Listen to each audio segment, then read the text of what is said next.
वर्तते लोके कम्मो न वर्तते पज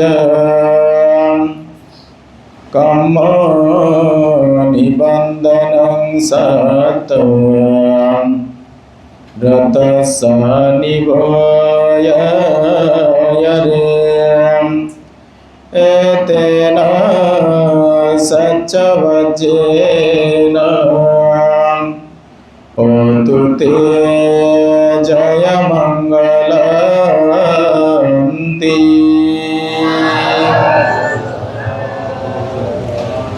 আজকে ঐতিহ্যবাহী সবাইপাড়া সার্বজনীন বিহারের দায়ক দায়িকা, উপাসক উপাসিকা সকলের সম্মিলিত আয়োজনে ত্রৈমাসিক বর্ষাব্রতের পুণ্যকে আরও সমৃদ্ধি করার মানসে এই ত্রৈমাসিক বর্ষাব্রত অধিষ্ঠানকারী দায়ক দায়িকা, উপাসক উপাসিকা সকলের সম্মিলিত আয়োজনে যে সঙ্গদান, উপসতিক সঙ্গদান, অষ্টপরিষ্কার দান এবং বুদ্ধমূর্তি দান আয়োজনের যিনি সঙ্গ প্রদান তথা সভাপতি, বাংলাদেশি বৌদ্ধদের দ্বিতীয় সর্বোচ্চ ধর্মীয় গুরু, আমাদের আপনাদের পরম কল্যাণ মিত্র, অভিভাবক, স্বধর্ম শাসন রক্ষা সুরক্ষায় যার যে বলিষ্ঠ ভূমিকা আমাদেরকে অনুপ্রাণিত করে এই থেরবাদ স্বধর্ম পুনর সুরক্ষায় মহানন্দ সঙ্গরাজ বিহারের সুযোগ্য বিহারাধিপতি, শাসনস্তম্ভ, বিচিত্র ধর্মপতি, পরম পূজ্য উপসঙ্গরাজ ভান্তের প্রতি বন্দনা নিবেদন করছি। আজকের অনুষ্ঠানের প্রধান অতিথি মহানন্দ সঙ্গরাজ বিহারের উপবিহারাধ্যক্ষ, সকলের সাথে যার সুহৃদ সম্পর্ক, সেই পরম শ্রদ্ধেয় প্রজ্ঞাতিলক ভান্তের প্রতি বন্দনা নিবেদন করছি। আজকের অনুষ্ঠানের বিশেষ অতিথি পরম শ্রদ্ধেয় সুগত প্রিয় ভান্তের প্রতি এবং আরেকজন আলোকিত সঙ্গমনীষা এখানে উপস্থিত হয়েছেন, যিনি অরণ্য বিদর্শন ভাবনা কেন্দ্রের সুযোগ্য পরিচালক এবং যার হাতে অনেকগুলো কাব্যগ্রন্থ ইতিমধ্যেই পরিপূর্ণতা লাভ করেছে, সেই পরম শ্রদ্ধেয় জগজ্যোতি ভান্তের প্রতি বন্দনা নিবেদন করছি। অত্র বিহারের সুযোগ্য বিহারাধিপতি, যার কর্ম উদ্যমে এই বিহার নবরূপে প্রতিষ্ঠিত হয়েছে এবং নবরূপে রূপায়িত হয়েছে, পরম শ্রদ্ধেয় সুমনপাল ভান্তের প্রতি বন্দনা নিবেদন করছি এবং উত্তর পোমরা ধর্মাঙ্কুর মৈত্রী বিহারের অধ্যক্ষ পরম শ্রদ্ধেয় অর্পণজ্যোতি ভান্তের প্রতি বন্দনা নিবেদন করছি। আর দুজন ভান্তে উপস্থিত রয়েছেন যারা স্বীয় কর্ম প্রতিভায় আলোকিত। পাহাড়তলী যোগেন্দ্রারাম বিহারের সুযোগ্য বিহারাধিপতি, প্রিয়ভাজন, প্রিয়তিষ্য স্থবির এবং যার গবেষণামূলক এই স্বধর্ম অনুসন্ধিৎসা আমাদেরকে অনুপ্রাণিত করে, প্রিয়ভাজন উপেক্ষা বংশ স্থবির সহ মাননীয় মহান সংঘ, শ্রাবণ সংঘ, দায়ক দায়িকা, উপাসক উপাসিকা সংঘ, আপনাদের সকলকে জানাচ্ছি মৈত্রীময় শুভাশিস। আজকে আমরা যারা সমবেত হয়েছি, আমরা কর্ম করার জন্য সমবেত হয়েছি। কি কর্ম? কুশল কর্ম। তো আপনারা সকলেই একটি বইয়ের নাম হয়তো শুনেছেন। বইটি হচ্ছে আজান ব্রহ্মবংশ ভান্তের হৃদয়ের জানালা খুলে দিন। এই বই থেকে একটি গল্প দিয়ে আমি আমার দেশনা শুরু করতে চাই। এই বইয়ের শেষান্তে একটি গল্প রয়েছে, একজন লোক এবং তার 4 স্ত্রী। এই গল্পটা হচ্ছে এরকম: একজন ব্যক্তি দুরারোগ্য ব্যাধিতে আক্রান্ত। ডাক্তাররা বলে দিয়েছেন যে সে হয়তো বেশি জোর আর 1 বা 2 দিন বাঁচবে। এই অবস্থায় সেই ব্যক্তি তার স্ত্রীদের সাহায্য চাইল। যে স্ত্রীকে সে সবচেয়ে বেশি ভালোবাসতো, যে স্ত্রীকে পাওয়ার পর এই জগৎ সংসারে অন্য 3 স্ত্রীর কথা সে কিন্তু অনেকটা ভুলে গিয়েছিল, সেই সবচেয়ে কনিষ্ঠা এবং সবচেয়ে তরুণী সেই স্ত্রীকে বলল যে, প্রিয়তমা, ডাক্তার তো বলেছে আজ থেকে 1-2 দিন পর মধ্যে আমি মৃত্যুবরণ করব। এখন আমি আমার সাথে করে তোমাকে নিয়ে যেতে চাই, তুমি কি মৃত্যুর সময় আমার সাথে যাবে? স্ত্রী একটু অবাক হলেন। স্ত্রী অবাক হয়ে বললেন যে, আমি আপনাকে বৃদ্ধ বয়সে বিয়ে করেছি, আপনার সাথে সঙ্গ দিয়েছি, আপনার বয়স প্রায় শেষান্তে, তো আপনার সাথে আমার এখনো রূপ যৌবন রয়েছে, আমার ভবিষ্যৎ এখনো অনেক সময় বাকি রয়েছে, আমি কেন আপনার সাথে যাব? সর্বোচ্চ আমি এবং আমার সন্তানেরা আপনাকে সবচেয়ে ভালোভাবে বিদায় দেওয়ার জন্য আমরা সেই প্রস্তুতিটা গ্রহণ করব। এই স্ত্রীর কাছে হতাশ হয়ে তিনি তার 2য় স্ত্রীকে ডাকলেন। যে স্ত্রী তাকে ডাকার পরে সেই স্ত্রীকেও অনুরূপভাবে তিনি আকুতি করলেন, প্রিয়তমা, আজ থেকে 1-2 দিনের মধ্যে আমার মৃত্যু হবে, ডাক্তাররা বলেছে, তো আমি তোমাকে আমার সাথে করে নিয়ে যেতে চাই। 3য় স্ত্রীও তাকে রিফিউজ করলেন। 2য় স্ত্রীকে ডাকলেন, 2য় স্ত্রীও তাকে রিফিউজ করলেন।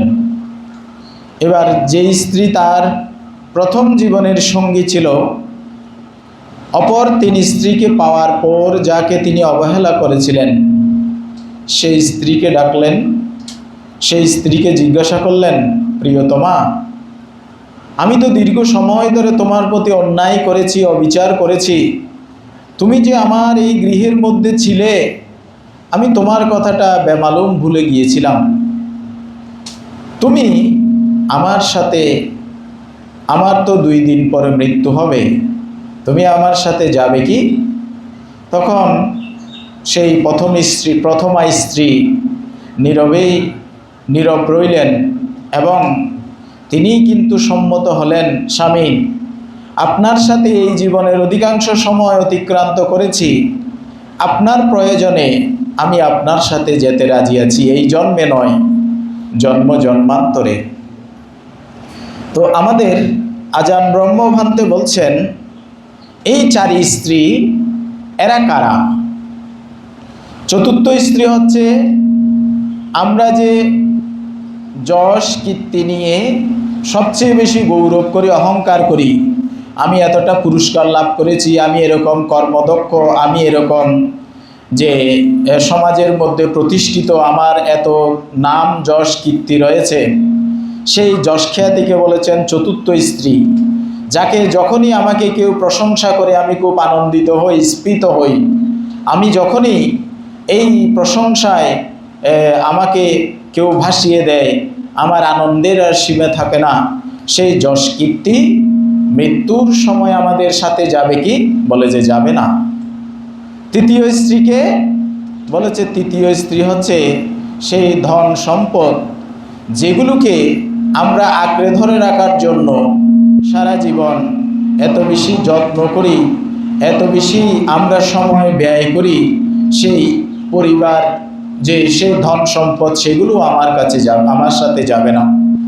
2য় স্ত্রী হচ্ছে পরিবার পরিজন, স্ত্রী পুত্র, যাদেরকে আমি কি করি, যাদেরকে অত্যন্ত যত্ন করেই আমি ধারণ করে রাখি, লালন করে রাখি, আচরণ করে রাখি, যাদের জন্য আমার সারা জীবনের অধিকাংশ সময় আমি ব্যয় করি, সেই স্ত্রী পুত্র পরিজনকে যথাস্থানে সম্যক রূপে প্রতিষ্ঠা করতে গিয়ে সেই স্ত্রী পুত্র কি আমার সাথে যাবে?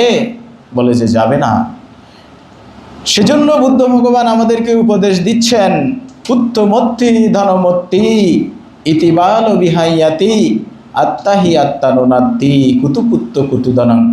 বলেছেন কি, আমার স্ত্রী আছে, পুত্র আছে, ধন আছে, এই রূপে চিন্তা করে যারা ইহজন্মে অধিকাংশ সময় কাটায় তাদের আমি বোকাই বলি। কারণ যদি স্ত্রী তোমার হতো, স্ত্রীর সাথে নিয়ে যেতে পারতে, যদি ধন তোমার হতো, ধন তোমার সাথে নিয়ে যেতে পারতে, কিন্তু যেখানে তুমি নিজেই নিজেকে নিয়ে যেতে পারো না, আমরা কেউ কিন্তু নিজেই নিজেকে নিয়ে যেতে পারি না। সেজন্য মৃত্যুর পরে আমাদের এই দেহটা কাষ্ঠখণ্ডবৎ এখানেই রেখে যেতে হয়। সেজন্য কি বলেছেন, যেখানে তুমি নিজেই নিজের নয়, সেখানে কিসের সম্পদ, কিসের ধন তোমার হবে? সেজন্য বলেছেন, পরিবার পরিজন রূপী সেই দ্বিতীয় স্ত্রী, সেও আমার সঙ্গে যাবে না। কিন্তু জন্ম থেকে মৃত্যু পর্যন্ত আপনি যার কথা সবচেয়ে বেশি ভুলে যান, সেই হচ্ছে আমার কর্ম এবং কর্মফল। আমাদের প্রধান শিক্ষক জুনুবাবু বলেছেন, আমি যখন যেই কর্ম করি খুব অ্যাটেনশান নিয়ে করি, সেই কর্মের কথাটা কিন্তু আমরা সকলেই ভুলে যাই। কিন্তু যখন থেকে আমার জন্ম হয়েছে, যখন থেকে আমি বুঝতে শিখেছি, সেই সময় থেকে মৃত্যুর 1 সেকেন্ড আগ পর্যন্ত আমার সেই কর্ম এবং কর্মফল কিন্তু আমার সাথে সাথে চলেছে। সেই কর্ম এবং কর্মফল কিন্তু আমাকে সবসময় কি করছে, অনুসরণ করে চলেছে। কিন্তু সেই কর্মকে আমরা ভুলে যাই। সেই কর্মকে ভুলে যাই বলেই আমরা প্রমত্ত হই, আমরা ঝগড়া বিবাদে লিপ্ত হই, আমরা একে অপরের প্রতি আক্রোশ করি, আমরা একে অপরের প্রতি ঝগড়া বিবাদে লিপ্ত হয়ে আমরা সেই সময়টাকে ব্যয় করি। কিন্তু আমার সমস্ত কিছুই যে আমার কর্মসংস্কারে লিপিবদ্ধ হচ্ছে, সেই কর্মরূপ স্ত্রীর কথা ভুলে যায়। কিন্তু মৃত্যুর সময় আপনি আমি চাই বা না চাই, সেই কর্ম কিন্তু আমার সাথে যাবে। সেজন্য বুদ্ধ ভগবান আমাদেরকে কি বলছেন, এই কর্মরূপী স্ত্রীকে সবসময় যে সন্তুষ্ট রাখতে বলেছেন, সেই কর্মরূপী স্ত্রীকে সবসময় নার্সিং করতে বলেছেন, যত্ন করতে বলেছেন, ভালোবাসতে বলেছেন। সেজন্য বুদ্ধ ভগবান আমাদেরকে কি উপদেশ দিচ্ছেন মধ্যম নিকায়ে, কম্মুনা বত্ততি লোকে কম্মুনা বত্ততি প্রজা কম্মং নিবন্ধনং সত্থা রথস্যানি বয়ায়রে।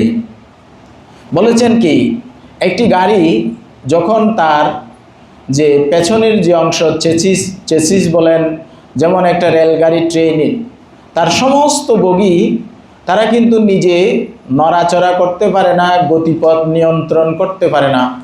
কিন্তু যেই বগির সাথে ইঞ্জিনটা সংযুক্ত করা হয়, সেই ইঞ্জিন যেই দিকে যাবে, বগিগুলো সেই দিকে যেতে বাধ্য। কারণ একটি হুক দ্বারা এইভাবে ইঞ্জিনগুলোকে সংযুক্ত করা হয়েছে, তার গতিপথ কিন্তু নির্ধারণ করে।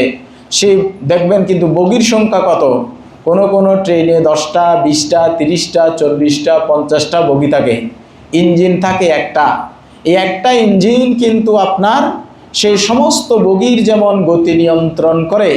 তো এই জন্য বলছেন, আনিবদ্ধ রথ যেরকম সমস্ত গাড়ির বা রথের গতি নিয়ন্ত্রণ করছে, সেই প্রাণীটা বা আধুনিক যুগে ইঞ্জিনটা, তদ্রূপভাবে একজন মানুষ যত উচ্চ পদস্থ, যত খ্যাতিমান, যত বেশি তীক্ষ্ণ, বুদ্ধিমান, ধীমান, ক্ষমতাবান যাই হোক না কেন, তাকে কিন্তু নিয়ন্ত্রণ করে তার কর্ম।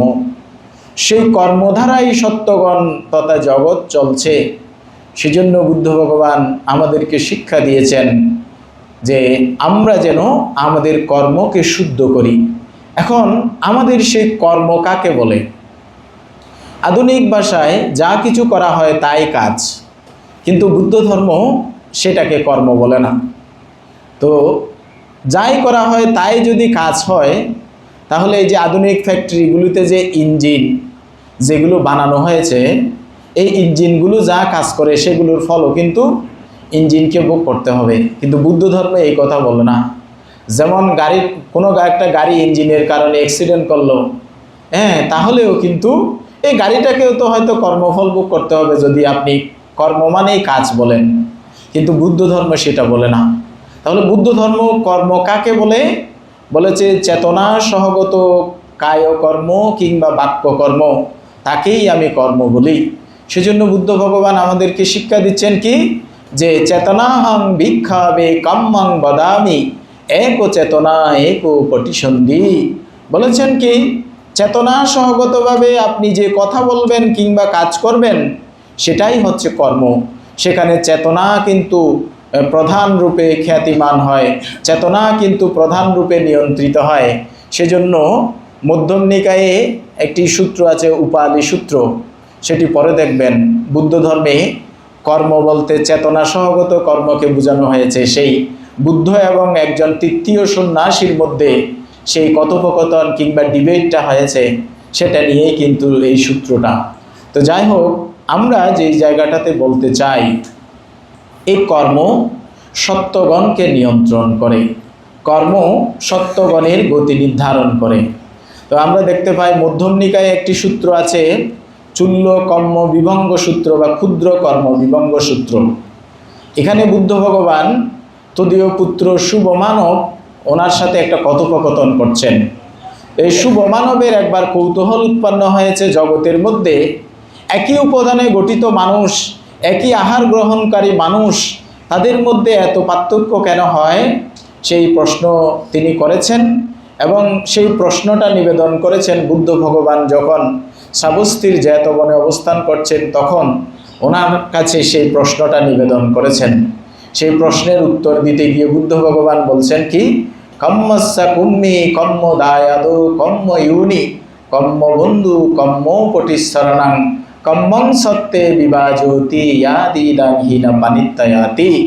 হে শুভ মানব, জগতের মধ্যে কর্ম সত্যগণের গতি নিয়ন্ত্রণ করে, সত্যগণ কর্মেরই উত্তরাধিকারী এবং সত্যগণ কোথায় কোন জনিতে উঁচুকুলে কিংবা নিচুকুলে সুন্দর কিংবা অসুন্দর যাই হবে নির্ধারণ করবে তার কর্ম। তখন শুভ মানব বলছেন, মানতে ভগবান, আপনার এই সংক্ষিপ্ত ভাষণ তো আমি বুঝতে পারছি না, তো সংক্ষিপ্ত ভাষণ একটু বিস্তৃত রূপে আমাকে ব্যাখ্যা করুন।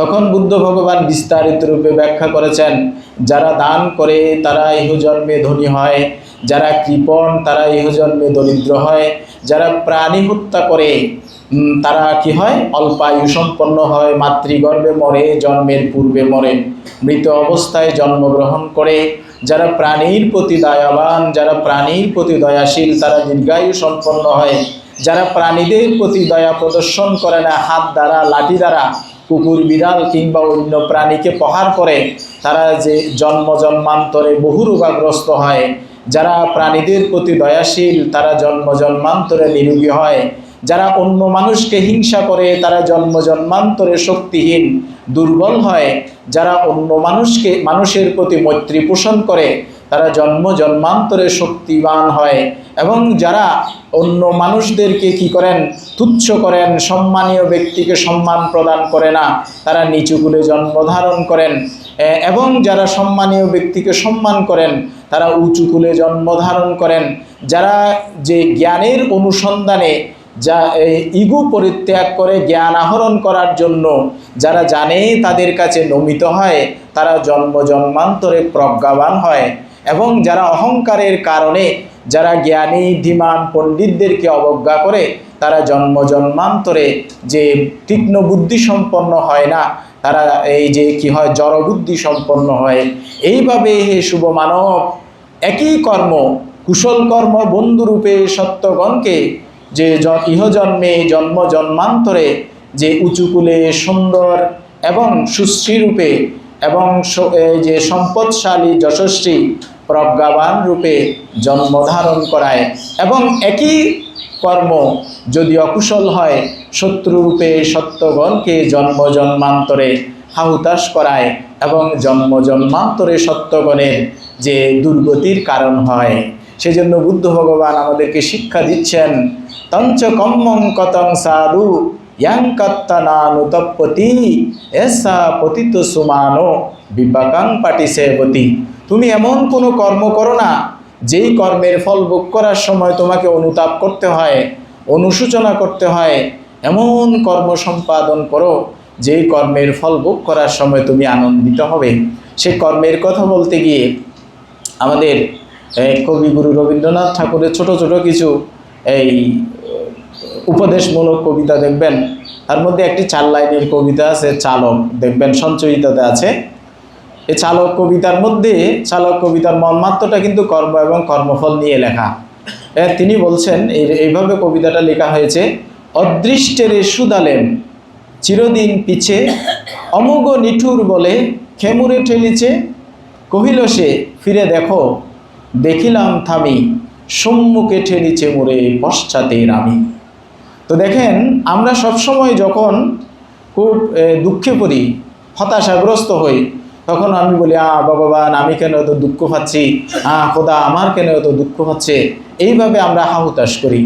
তো কবিও বলছেন, মানুষেরা যে হাহুতাশ করে তার মতো কবিও কিন্তু বলছেন, অদৃষ্টের সুদালেম, হে অদৃষ্ট, হে ভাগ্য, আমি তোমাকে প্রশ্ন করছি, তুমি আমাকে এত দুঃখ কেন দিচ্ছ, আমি তোমার কারণে এত দুঃখ কেন পাচ্ছি। তখন আবার কবির প্রজ্ঞাময় দৃষ্টি, বৌদ্ধিক দৃষ্টি কবিকে কি বলছেন, দেখিলাম তামি, সম্মুখে ঠেলিছে মোরে পশ্চাতের আমি। আমি খুব জ্ঞান দিয়ে, প্রজ্ঞাময় বৌদ্ধিক দৃষ্টি নিয়ে আবার নিজের আগের কর্ম কাজসমূহকে বিবেচনা করে দেখলাম, আমার অতীতের কর্মগুলোই কিন্তু বর্তমানে আমাকে সুখ কিংবা দুঃখ প্রদান করছে। এই জন্য বলছেন কি, সম্মুখে ঠেলিছে মোরে পশ্চাতের আমি, অর্থাৎ পশ্চাতে অতীতে আমি যে কর্ম করেছি সে কর্মগুলোই কিন্তু এখন আমাকে ফল প্রদান করছে। তাহলে উপাসক উপাসিকা দায়ক দায়িকাবৃন্দ, আমাদের এই যে ত্রৈমাসিক বর্ষাব্রত অধিষ্ঠানের 13টি উপসতের আপনাদের যে উদ্দেশ্য, দান করার যে উদ্দেশ্য, আপনাদের বিহার উন্নয়নের যে উদ্দেশ্য, সমস্ত উদ্দেশ্যের পেছনে একটিই মাত্র মূলীভূত কারণ, কুশল কর্ম করা, ভালো কর্ম করা, সৎ কর্ম করা। এবং এই কুশল কর্মগুলো কেন আমরা করব? এই কুশল কর্মগুলো ইহজগতে আমাদেরকে যেমন সুখ প্রদান করবে, জন্ম জন্মান্তরে আমরা সুগতিতে যাওয়ার সেই হেতুটাই কিন্তু আমরা কি করব, সেই হেতুটা আমরা লাভ করব। তাহলে উপাসক উপাসিকা দায়ক দায়িকা বৃন্দ, আমরা এখানে আপনাদের মধ্যে আরেকটি প্রশ্ন আসতে পারে। তো আমাকেও অনেকজন প্রশ্নটা করে এরকম, সব কিছুই যদি কর্ম নিয়ন্ত্রণ করে, সব কিছু যদি অতীতের কর্ম দ্বারা নির্ধারিত হয়, তাহলে আমি বর্তমানে কাজ করে কি করব? যেমন একজন আমাকে একবার ঢাকাতে দেশনা করার শেষে একজন আমাকে, তরুণ ছেলে আমাকে প্রশ্ন করছেন, মানতে সব কিছু যদি অতীতের কর্ম দ্বারা নিয়ন্ত্রিত হয়, আমি পরীক্ষার সেন্টারে যাব না, আমার অতীতের কর্ম ফল থাকলে আমি পরীক্ষায় পাস করব। আমার রোগ হলে আমি ডাক্তারের কাছে যাব না, অতীতের ফল থাকলে আমি রোগ মুক্ত হব। তো সব কিছু যদি কর্ম নিয়ন্ত্রিত হয়, তো বুদ্ধ ধর্ম এখানে বলছেন ইহজগতের সব কিছু কিন্তু অতীতের কর্ম নিয়ন্ত্রিত নয়। তো এটা আপনারা খুব ভালোভাবে বুঝতে পারবেন। আমাদের দার্শনিক বিশুদ্ধানন্দবান্তের একটা বই আছে, সত্য দর্শন। এই সত্য দর্শন বইতে খুব ইজিলি সুন্দরভাবে লেখা হয়েছে। এটা বলেছেন কি, কর্ম মূলত বৌদ্ধ ধর্ম ইহজগতে মানুষদের যে মোট যে কর্মধারা পরিচালিত হয় তাকে 2 ভাগে বিভক্ত করা হয়েছে। একটি হচ্ছে সঞ্চিত আকার, আর একটি হচ্ছে পুরুষ আকার। এই সঞ্চিত আকার মানে আমার অতীতের কর্ম এবং কর্মফল, আর পুরুষ আকার এটা কীরকম, বর্তমানের প্রচেষ্টা এবং বর্তমানের যে আমার কি বলে যে বর্তমানের যে অনুশীলন, এই দুটা সম্মিলিত হলেই কিন্তু রেজাল্টটা পজিটিভ হয়। কারো কারো অতীতের কর্ম ভালো, কিন্তু বর্তমানে সেটাকে নার্সিং করে না। যেমন অনেক প্রতিভা দেখবেন, খুব ছোটোবেলায় অনেক প্রতিভাবান ছেলে মেয়ে নানা প্রতিভা দেখা যায়, এটাকে যদি কেউ নার্সিং না করে, বড় হলে সে আস্তে আস্তে কিন্তু সেই প্রতিভাটা ভুলে যায়। যেমন ছোটোবেলায় কোনো ছেলে মেয়ে খুব ভালো করে হারমোনিয়াম বাজিয়ে গান করতো, সে যখন ধীরে ধীরে গানটা করে না, 10 বছর পর দেখবেন হারমোনিয়ামের সেই স্কেলগুলোও সে অনেক সময় চিনতে পারে না। সেজন্য বলা আছে অতীতের কর্মের যেমন প্রভাব রয়েছে, বর্তমানের প্রচেষ্টারও কিন্তু ঠিক সমানভাবে গুরুত্ব রয়েছে। সেজন্য বৌদ্ধ ধর্ম বলে না আপনাদের বর্তমান জীবন সম্পূর্ণ অতীতের নিয়ন্ত্রিত।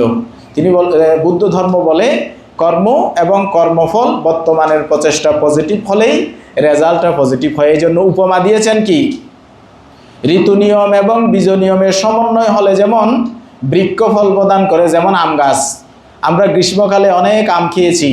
এখন যদি কেউ মনে করে যে এই আমগুলো যে ধরে, আমগুলো কোথায় থাকে আমি একটু দেখি, একেবারে ডালপালা থেকে শিকড় পর্যন্ত কেউ যদি কেটে কেটে টুকরো টুকরো করে খুশি খুশি করে, কোথাও আমের অস্তিত্ব পাবে না। কারণ ঋতু নিয়ম এবং বীজ নিয়মের সমন্বয় হলে যেমন আম্রবৃক্ষ আম্রফল প্রদান করে, তদ্রূপভাবে বুদ্ধ ভগবান বলছেন অতীতের কর্মসংস্কার বর্তমানের প্রচেষ্টা যদি সম্মিলিত হয়ে যায় তাহলেই কিন্তু কর্ম পজিটিভ অথবা নেগেটিভ ফল প্রদান করে। সেজন্য বৌদ্ধ ধর্মের কর্ম নিয়তিবাদী কিংবা ঈশ্বরবাদী নয়। তাহলে উপাসক উপাসিকা দায়ক দায়িকাবৃন্দ, আপনারা আজকে এই যে আমরা কর্মের কথা বলি, এই কর্মগুলো দশবিধ কুশল কর্মের কথা বৌদ্ধ ধর্মে আছে। কি কি আছে? দশবিধ কুশল কর্মের মধ্যে দানশীল ভাবনা, এই 3টা কর্মের কথা আছে। তারপরে কি আছে? তারপরে ধর্মদান ধর্ম শ্রবণের কথা আছে, পুণ্যদান পুণ্য অনুমোদনের কথা আছে, সেবা সম্মান এগুলোর কথা আছে। তাহলে আমরা দান হচ্ছে দশবিধ কুশল কর্মের একেবারে আদি কুশল। কেন আদি কুশল?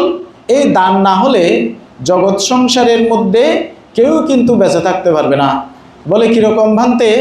যেমন আপনার একমাত্র সন্তান যখন পৃথিবীতে জন্মগ্রহণ করে, তাকে আপনি জন্ম থেকে নার্সিং করেন, লালন পালন করেন, প্রয়োজনীয় সমস্ত কিছু প্রদান করেন, কিন্তু আপনি একবারও এই কথাটা চিন্তা করেন না আমার ছেলে যদি বড় হয় সে কি আমি বৃদ্ধ হলে এগুলো করবে?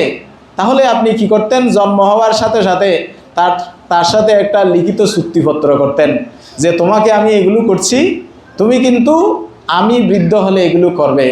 কিন্তু এই চুক্তিপত্রটা কেউ করে না। কারণ মানুষ স্বভাবতই তার যে দানের কারণে এই মানব চক্র, এই যে সংসার চক্র, এটা কিন্তু টিকে আছে। কোনো মানুষ কিন্তু দান ছাড়া এই সংসার চক্রটা, কোনো অন্য প্রাণীর দান ছাড়া আমরা কেউ টিকে থাকতে পারবো না। এই জন্য দান হচ্ছে আদি কুশল। বুদ্ধ ভগবান যখন দীপঙ্কর বুদ্ধের পাদমূলে সেই বুদ্ধিসত্ত্ব বুদ্ধাঙ্কুর যখন বুদ্ধত্ব প্রার্থনা করে চিন্তা করেছিলেন অতীতের বুদ্ধগণ কোন পারমিতা পূরণের দ্বারা বুদ্ধ হওয়ার স্টেপটা আরম্ভ করেছিলেন, তখন তিনি দিব্য নেত্রে কিন্তু দেখেছিলেন, যে দিব্য চক্ষে তিনি দেখেছিলেন। সেই সময় আপনারা জানেন উনি অষ্টসমাপত্তি লাভী ছিলেন। সেই সময় উনি দেখেছিলেন কি অতীতের বুদ্ধগণ দান ও পারমিতা পূর্ণ করার দ্বারাই কিন্তু বুদ্ধিসম্ভার পারমি পূরণ করা শুরু করেছিলেন। উনিও কিন্তু সেই ধারাবাহিকতা বজায় রেখেছেন। তো আজকে আপনারা দান ও কর্ম করতে যাচ্ছেন, এই দান ও কর্ম এটি কিন্তু এই জন্য বলা হচ্ছে আদি কুশল। তো আপনাদের দানের ধারা কি হয়? আপনাদের দানের ধারা, এই যে বিহারটা এত রেডিক্যালি চেঞ্জ হচ্ছে, এই যে বিহারটা এত পরিবর্তন হচ্ছে, আমরা আজ থেকে 5 বছর আগেও এখানে এসেছি, তাহলে এই বিহারটা কীরকম ছিল, আজকে কীরকম হয়েছে? এই কাদের দানে হয়েছে? আপনাদের দানের ধারা হয়েছে। আমরা কিন্তু বৌদ্ধরা, আমরা যেহেতু সংখ্যালঘু, আমরা তেমন বেশি সরকারি পৃষ্ঠপোষকতা পাই না, পেলেও এটা অতি ক্ষুদ্র। কিন্তু আপনাদের দানের ধারা আমরা দেখছি কত সুন্দর সুন্দর প্রতিষ্ঠান, বাংলাদেশের মধ্যে প্রতিরূপ দেশের মতো কত উৎকৃষ্ট উৎকৃষ্ট প্রতিষ্ঠান তৈরি হয়েছে, সব আপনাদের দানে। এই জন্য বলা হচ্ছে আমাদের আচার্য বুদ্ধ ঘোষ আমাদের বিশুদ্ধি মার্গের মধ্যে বলছেন কি, যে অদান্ত দামনাং দানাং দানাং সাব্বাত্ত সাধকাং দানে না পিয়বা চায়া উন্নমন্তি নমন্তিসা। বলেছেন কি, যারা অদান্ত তাদেরকে দান করার, জয় করার একমাত্র রাস্তা হচ্ছে দান। তো অদান্ত দামনাং দানাং দানাং সাব্বাত্ত সাধকাং, দানের ধারা কিন্তু সর্বত্র সাধিত হয়। তারপর বলেছেন কি, যে দানাঞ্চা দানায় না পিয়বা ছায়া উন্নমন্তি নমন্তিসা। এই দান কিন্তু জগৎ সংসারের মধ্যে আমাদের সর্বার্থক স্বার্থসিদ্ধি এবং সর্বার্থক উদ্দেশ্য সাধনে প্রধান ভূমিকা পালন করে। সেজন্য বুদ্ধ ভগবান বেলাম সূত্র নামে একটি সূত্র দেখবেন, সেখানে দেশনা করেছেন, হে ভিক্ষুগণ, অতীত জন্মে আমি যখন বেলাম ব্রাহ্মণ ছিলাম তখন আমি কি করেছি, তখন তো বুদ্ধের প্রতিষ্ঠিত সঙ্গ ছিল না, তখন আমি সেই ব্রাহ্মণদেরকে সেই সময়ে প্রচলিত প্রথা অনুযায়ী সর্ব অলঙ্কারে বিভূষিত হয়ে ৮৪,০০০ ব্রাহ্মণকে, পৃথিবীর এমন কোনো বস্তু নেই যেটা আমি জোগাড় করিনি, এরকমভাবে আমি দান করেছি। সেই দানের যে ফল, সেই দানের ফলের চাইতেও এই ত্রিরত্নে প্রতিষ্ঠিত সঙ্গকে অল্পমাত্র দান করলে তার চেয়ে অনেক সহস্রগুণ বেশি ফল লাভ করা যায়। তিনি এইভাবে দানের কথা বলতে গিয়ে গিয়ে সর্বোচ্চ স্তরে দান কথা বলেছেন বিহার দান। তা আপনারা আজকেও শুনেছেন একজন সুশান্ত পাল মনে হয়, তো তিনি কি করেছেন, এই বিহারে প্রাতিষ্ঠানিক দান করেছেন। তাহলে এই প্রাতিষ্ঠানিক দানগুলো যুগে যুগে থেকে যাবে। কেন? কারণ এখানে ত্রিরত্নের নাম উচ্চারিত হবে, ত্রিরত্নের স্মরণ, ত্রিরত্নের আশ্রয়, ত্রিরত্নের গুণমহিমা এগুলোই কিন্তু এখানে সর্বক্ষণ উচ্চারিত হবে বিদায় সেই প্রাতিষ্ঠানিক দানগুলো অনন্তকাল থেকে যাবে। উপাসক উপাসিকা দায়ক দায়িকা বৃন্দ, আমরা ভিক্ষু সঙ্গের কথা বলি। আমাদের সুমনপাল ভান্তে আমরা যখন একসাথে শ্রীলঙ্কা ভ্রমণ করেছি, এই যে বুদ্ধমূর্তিটা দেখতে পাচ্ছেন, আমরা অনেকেই বুদ্ধমূর্তি নিয়ে এসেছি, কিন্তু আজকে দেখলাম এই বুদ্ধমূর্তিটা এখানে দেখে দেখে আমি চিন্তা করছি, ভান্তে যে বুদ্ধমূর্তি ক্রয় করেছেন সে বুদ্ধমূর্তির মধ্যে একটি রেখে দিয়েছেন আজকে দান করার জন্য।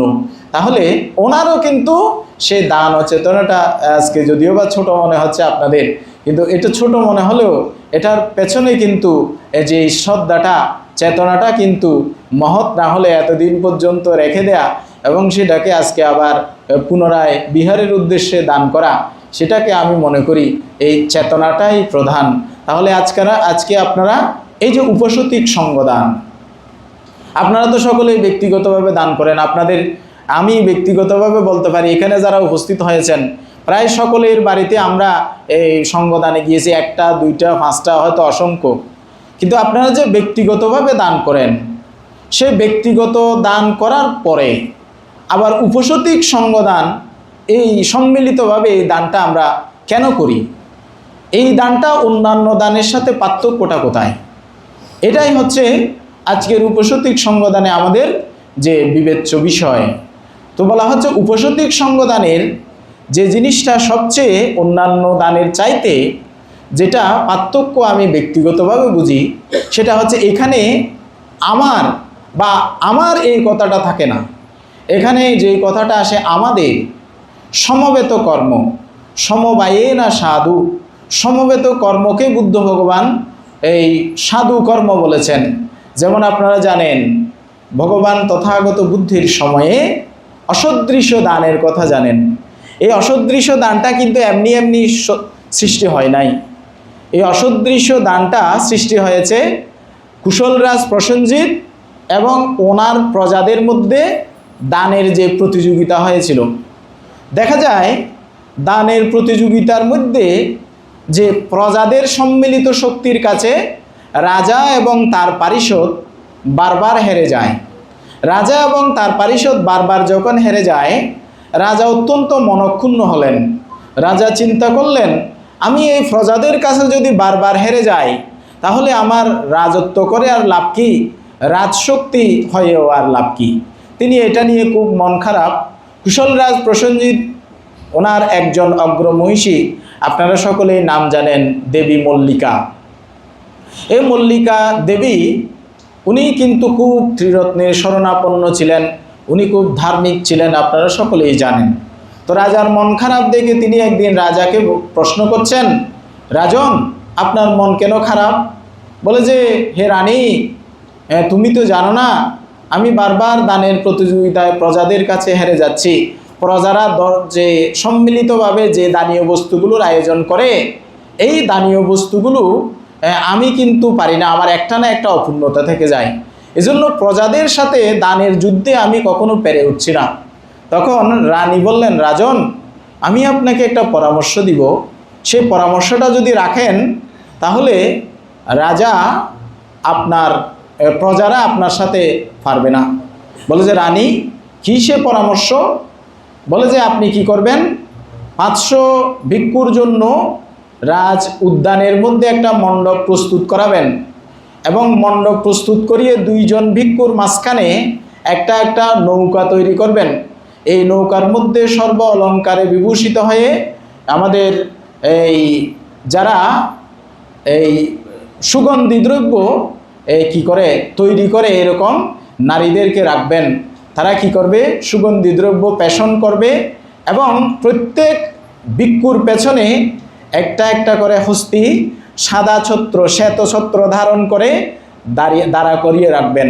তাহলে প্রজারা কোথায় পাবে সেই শ্বেতছত্র, সে কোথায় পাবে সেই পঞ্চশত হস্তি, কোথায় পাবে এরকম সুগন্ধি দ্রব্য, কোথায় পাবে সুগন্ধি দ্রব্য পেষণ করার সেই জায়গা? সত্যি সত্যি রানীর কথা মতো রাজা সেই দানের আয়োজন করলেন এবং দানের আগে আগে দেখা গেল কি 499টি হাতি রয়েছে, আরেকটি হাতি পাওয়া যাচ্ছে না। তখন রানীর কাছে আবার পরামর্শ চাইলেন রাজা যে 499টি হাতি পাওয়া গেল, আরেকটি হাতি পাওয়া যাচ্ছে না। তখন রানী জিজ্ঞাসা করলো, হস্তিশালায় কি আর হস্তি নেই? বলে যে, আরেকটি হাতি আছে, কিন্তু এই হাতিটি খুব দুষ্ট। এই হাতিটি যদি তাকে সবাই নিয়ে আসা হয়, সে নিজেও অস্থির, অন্যান্য হাতিদেরকে অস্থির করবে, ধর্মসভাটা পণ্ড করে দিবে।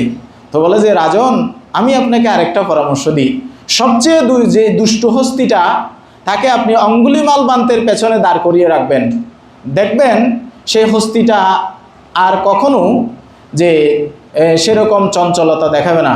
সত্যি সত্যিই কিন্তু সেদিন সেই চঞ্চলতা পরিহার করে সেই দুষ্ট হস্তিটাকে অঙ্গুলিমাল বান্তের পিছনে দাঁড় করিয়ে রেখেছিল শ্বেতহস্তি দ্বারা, এবং সুগন্ধি দ্রব্য পেষণ করে করে যে সুগন্ধিময় একটা দান তারা সেদিন সুসম্পন্ন করেছিলেন। তো বুদ্ধ ভগবান তার দেশনা করতে গিয়ে বলেছেন কি, সেটি হচ্ছে অসদৃশ্য দান। জগতের মধ্যে এক বুদ্ধের জীবনে একজন মাত্র কিন্তু রাজা সেই দানটা সুসম্পন্ন করেন, এবং এই বুদ্ধের শাসনে এই কুশলরাজ প্রসেনজিৎ কিন্তু সে অসদৃশ্য, যার সাদৃশ্যহীন জগতে অন্য কোনো দান নেই, সেটা কিন্তু সুসম্পন্ন করেছিলেন। তো শেষ করার আগে এর সাথে সংযুক্ত একটি ঘটনার কথা বলে আমি শেষ করতে চাই। তো রাজা যখন এরকম অসদৃশ্য দান দিচ্ছেন, ওনার 2 জন সেনাপতি ছিলেন, একজন হচ্ছে কালো, একজন হচ্ছে জুহু। এই 2 জন 2 ভাবে চিন্তা করছেন। একজন চিন্তা করছেন, রাজার যদি রাজশক্তি আছে বলে, অর্থবিত্ত আছে বলে আজকে এমনভাবে দান করতে পারছে, আহা, আমি যদি রাজা হতাম, আমি যদি এরকম সম্পদ পেতাম, আমিও দান করতে পারতাম। আরেকজন চিন্তা করছেন, রাজা মানুষের টাকা খরচ করে করে কত টাকা অপব্যয় করছে দেখেন, রাজা যদি পারত, রাজা যদি এই টাকাগুলো বুদ্ধ প্রমুখ ভিক্ষু সংঘকে এইভাবে দান না করে গরিব দুঃখী দরিদ্র এদেরকে যদি দিত, তাহলে এই মানুষরা কত উপকৃত হতো, আজকে কত টাকার অপব্যয় হচ্ছে। তো বুদ্ধ ভগবান উনি তো সব কিছু জানেন, জগতের যাহা কিছু ভাবেন সব কিছু ওনার নখদর্পণে। তিনি কিন্তু সেখানে একটি মাত্র 4 লাইনের গাথা দ্বারা দেশনা করে দান অনুমোদন করে চলে এসেছিলেন। কিন্তু কুশলরাজ প্রসেনজিৎ একটু মনে মনে রুষ্ট হয়েছেন যে আমি এত অসদৃশ্য দান করলাম, বুদ্ধ বলল, কিন্তু আমার দানের জন্য ভালোভাবে দেশনা করেননি। তো এই মন অসন্তুষ্টি নিয়ে উনি একবার শ্রাবস্তির জাতবনে গিয়ে খুব মন খারাপ করে বসে রইলেন। বুদ্ধ ভগবান মাঝে মাঝে জেনেও প্রশ্ন করেন, কারণ উদ্ঘাটনের জন্য, বিনয় প্রজ্ঞাপ্ত করার জন্য, জেনেও প্রশ্ন করেন ধর্মদান করার জন্য। তিনি সেইভাবে কুশলরাজ প্রসেনজিৎকে প্রশ্ন করছেন, রাজন, আপনার মন খারাপ কেন? বলে যে, আমার মন খারাপ ভান্তে, আমি এইভাবে দান করলাম, আপনি তো ভালোভাবে ধর্ম দেশনাও করলেন না। তখন বুদ্ধ ভগবান বলছেন, আপনার একজন সেনাপতির এই যে কল্যাণার্থে আমি সেদিন কিন্তু বিস্তারিত রূপে ধর্ম দেশনা করিনি। বলে যে, কি ভান্তে, কি ঘটনা? তখন বুদ্ধ ভগবান বিস্তারিত রূপে তাদের মনোভাব যে 2 জনের 2 রকম মনোভাব সেটা ব্যক্ত করলেন এবং বললেন যে, যিনি যে এইভাবে নেগেটিভ দৃষ্টি ধারণ করেছেন, নেগেটিভ দৃষ্টি পোষণ করেছেন বুদ্ধ প্রমুখ ভিক্ষু সংঘের দানের প্রতি, তিনি যদি বুদ্ধ ভগবান যদি সেখানে বিস্তার রূপে ধর্ম দেশনা করত, তাহলে সেই দেব প্রভাবেই কিন্তু তার মস্তকটা এই যে ফেটে সপ্তদা বিভক্ত হয়ে যেত। সেই সেনাপতি যে মিথ্যা দৃষ্টি পোষণকারী, যে সংকীর্ণ দৃষ্টি পোষণকারী, তার প্রতি করুণাবশতই আমি কিন্তু ধর্মদান, বিস্তারিত রূপে ধর্মদান সেদিন করিনি। তাহলে উপাসক উপাসিকা দায়িকাবৃন্দ, আমাদের মধ্যেও দেখবেন দান করার সময় দান করা দেখে অনেক মানুষ কিন্তু এরকম ভেতরে ভেতরে জ্বলে যায়, নেগেটিভ দৃষ্টি পোষণ করে, দানের প্রতি অশ্রদ্ধা পোষণ করে, তারাও কিন্তু কৃতকারিত, অনুমোদিত, প্রশংসিত কোনো পুণ্যই লাভ করতে সক্ষম হবে না। কিন্তু সকলেই যদি শ্রদ্ধা চিত্তে, একাগ্র চিত্তে দানের প্রতি একাগ্রতা পোষণ করে সেই শ্রদ্ধাভাবটা ধরে রাখেন, তাহলে কৃতকারিত, অনুমোদিত, প্রশংসিত এই চারিভাবে এই পুণ্যকর্মের ফল আপনারা লাভ করবেন। এই সাবাইকপাড়া গ্রাম আমার যেহেতু জ্ঞাতিসূত্রে আবদ্ধ, এই গ্রামের যত উপাসক উপাসিকা প্রয়াত হয়েছেন সকলের পারলৌকিক সদ্গতি কামনা করছি, এবং যারা অসুস্থ অবস্থায় রয়েছেন তাদের সকলের নিরূপ দীর্ঘজীবন কামনা করছি। আমাদের পরম শ্রদ্ধেয় বড়ভান্তে, যিনি আমাদের সুরক্ষা ঢালের ন্যায় আমাদের নিকট অবস্থান করছেন, ভান্তেরও সুন্দর নিরূপ এবং শতায়ু জীবন কামনা করে আমাদের পরম শ্রদ্ধেয় সুমনপাল ভান্তে সহ গুণোত্তম ভিক্ষু সংঘের প্রতি বন্দনা নিবেদন করে আপনারা যারা সমবেত হয়েছেন সকলের প্রতি মৈত্রীময় শুভাশিস জানিয়ে আমার ধর্মভাষণ এখানেই পরিসমাপ্তি ঘোষণা করছি। জগতের সকল প্রাণী সুখী হোক।